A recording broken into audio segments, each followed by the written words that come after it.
Hello, everyone. Welcome to Tuesday. Unfortunately, the S&P 500 was down 0.67% today.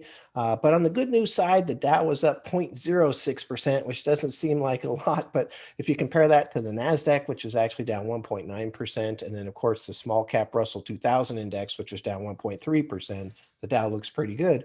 And luckily, we have quite a few pieces in that kind of value category where the Dow is, regional banking, the pure value pieces. We had quite a few pieces that were actually up today, even in this down market.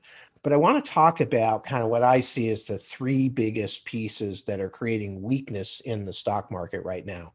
First of all, it's just a demand for cryptocurrency. Secondly, is just kind of supply chain issues that are happening. And then third is this fear of inflation. So Robinhood today crashed trying to execute the cryptocurrency orders. So there's a huge demand coming in. We're seeing, a decreasing volume on, the stock market here. And really that, in my opinion, the money that was coming in last year around this time that was buying clean energy and innovative technology and advanced healthcare and those things is now seems to be running off to buying cryptocurrency, which, obviously doesn't help the stock market as far as that goes. So we'll see how that plays out. I think that's a very interesting area. We'll find out how that actually does play. It's something to keep our eye on.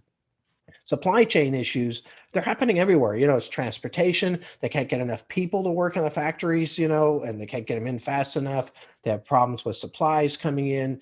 And even though we saw 88% of the companies that report on the S&P 500 report better than expected earnings, which is a record so far, we also saw a lot of guidance coming forward that they would maybe have some interruptions of their, great ascent because of supply chain issues. And we saw, for example, Apple dropped 3.5% today. They just had last week the best report I've ever heard of. It was an unbelievable, huge amounts of cash flow, increased their dividends by 7%. I mean, really incredible, but people are worried about their supply chain and it dropped 3.5% today. I don't know. That seems like an accumulation piece for me personally, because I think, again, eventually the supply chain worked their way out. I mean, imagine you're the head of a semiconductor company and you're having a board meeting and the biggest problem you have right now is that you have more orders than you can fill. I mean, wow, what a problem. And so you're now talking about how do we, maximize this and how do we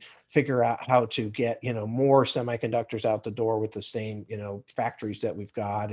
And again, profit motive around the world in these different situations will drive efficiencies and should drive profits because I bet you those semiconductors at least go up some in price and for the same situation. So really interesting. I do think it has an impact. A company like Ford can't sell as many trucks as were expected. They're going to adjust the price of Ford. But I do think that the impact is temporary, and I do think we'll pick this up. And as the hiring comes in and they get the labor that they need and start to get these supplies, these things generally work their way out because there is a huge dollar profit motive right there. So that leads to the concept of possible inflation. I've been talking about the possibility of inflation since last year at this time for this exact reason. You're going to have this massive pent up demand that comes out, and you have all these companies that cut back, and it's going to take a while for them to catch up. And so the Federal Reserve has said, hey, we think it's going to be temporary. And I happen to agree with that, actually. But Janet Yellen had an interview where she said that they might have to start increasing rates or what have you if the economy gets too hot. Well, thank you, Captain Obvious. I mean, that's something that's pretty, she didn't put a timeline on it or what have you. And the market really reacted negatively to that. So you can see what the market is really concerned with is that they think the inflation is going to be so high that the Federal Reserve cuts back on their bond purchases and has to raise their interest rates before they said they would.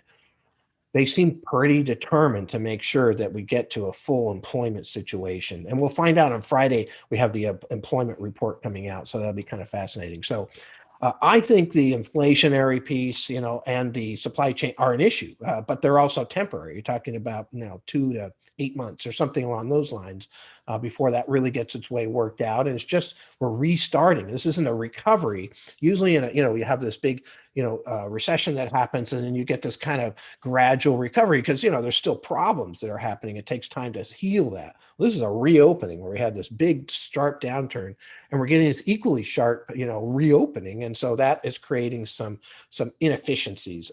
Again, This is a good thing. It could be way worse. We could still be sitting here talking about, when things are actually going to reopen. So, and the problems of reopening too fast. We'll see. I do think that there's a global situation that will slow things down too. I don't think the inflation is going to be as bad as people think, because it's not just here in the U.S. that would create a real inflationary environment.